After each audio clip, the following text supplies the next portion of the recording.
So what's next when it comes to VeChain? I want to discuss in this video something that VeChain even talked about themselves recently in their roadmap. But I first want to clarify, nothing I say is financial advice. I'm not telling anyone to do anything, and this is all just purely my perspective.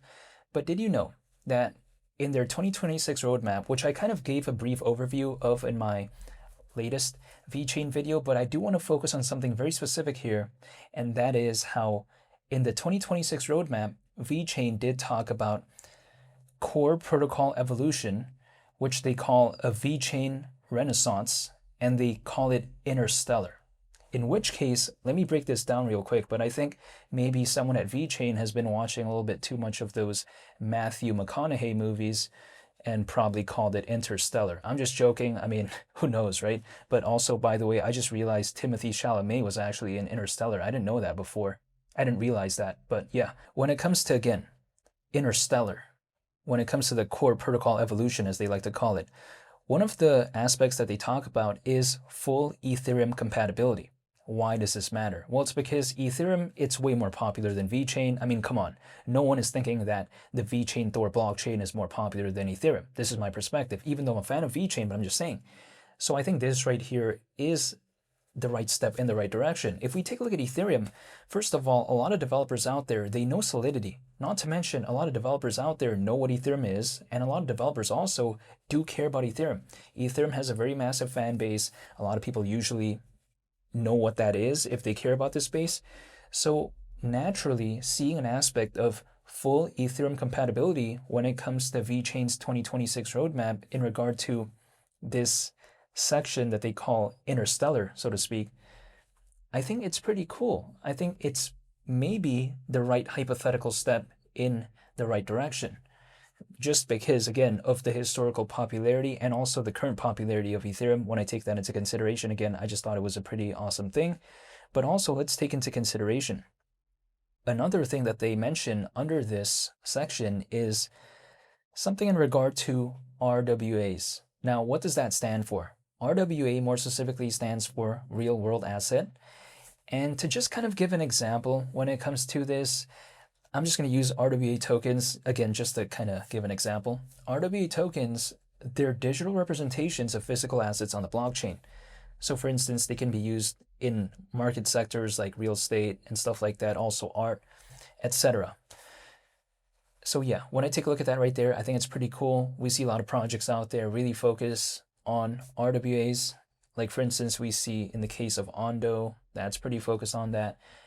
And sure, Ondo has had a pretty big pullback, but I'm saying, you know, that seems like a pretty cool narrative maybe, and we've seen it have some historical attention in the past. Not to mention, if I take a look at it, another thing that they talk about in the roadmap is developer ecosystem and intelligence layer. And now, have they been watching too many James Bond movies?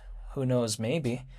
But at the same time, if let's say there is kind of a more improved, right, developer ecosystem, or let's say it becomes a little bit better, isn't that indirectly a net positive when it comes to VeChain? The reason why I say this is because a lot of developers out there, they want things to be usually a lot more easier. They want things to become more streamlined.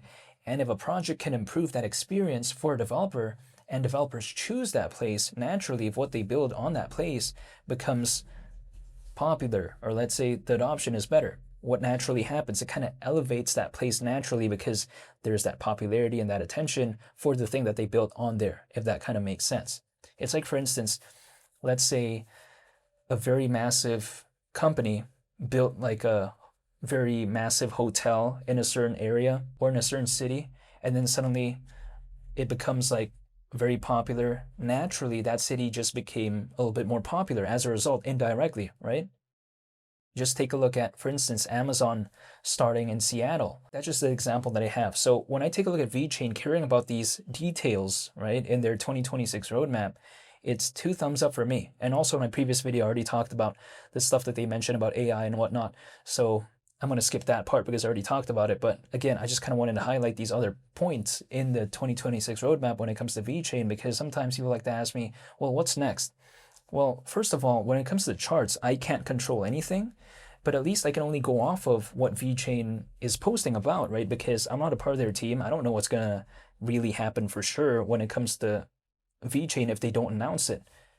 So at the same time, if people ask me what's next, I just kind of look at the 2026 roadmap and then that's all I can go off of, right? I mean, I can't control this in any way, but even besides that point, when it comes to VeChain overall, people like to tell me, well, with all this though, why is it still down around almost 7% in the past 30 days? Well, here's the thing. First of all, again, I can't control that, but the market sentiment really hasn't changed in a fantastic way when it comes to this space. Now, we've seen a very good market sentiment when it comes to like the S&P 500 and also some stocks, and also, again, when it comes to, let's say in the case of SanDisk, that's been pretty impressive. This space hasn't really kind of seen that as of late, but you know what?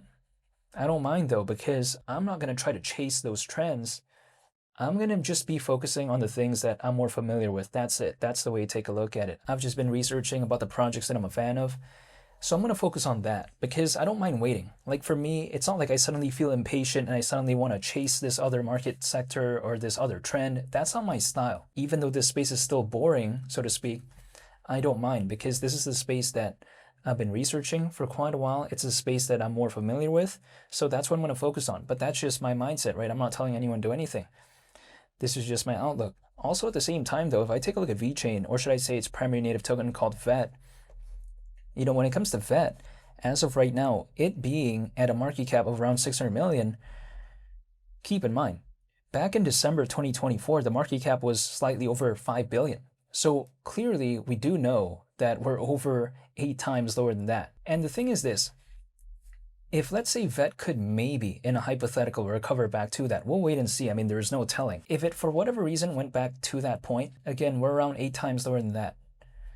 Well, if a stock did that, or let's say the S&P 500 or gold or silver or whatever, if that did that, or let's say like a piece of real estate, if that did a move like that, a lot of people would already think it's like one of the most impressive things of all time. In some cases, I can't say in every single case.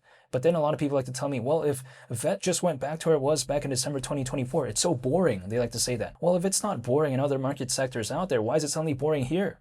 I just don't get it. Like, I don't think about it that way. It's like, for instance, if let's say I'm eating Roots Chris, like it almost doesn't matter where I'm eating it, right? As long as it's Roots Chris, I think it's pretty awesome. It's like, for instance, there's Roots Chris in Cancun, in Mexico. I also like it there. Roots Chris is Roots Chris. In-N-Out is In-N-Out, right? I mean, I could eat it in Texas, I could eat it in California, it's still In-N-Out. But I'm just saying, this is just kind of my mindset. So why would it suddenly be a boring thing if VET maybe went back to where it was in December 2024? I don't think about it that way, but that again is just my personal perspective when it comes to this. I'm not telling anyone to do anything, but if there are more updates moving forward when it comes to VeChain, I'll be sure to make a video on it. So I just want to say thank you for watching, and I hope you all have a very nice day. It's Willie the Captain. I'm out. Peace. Bye.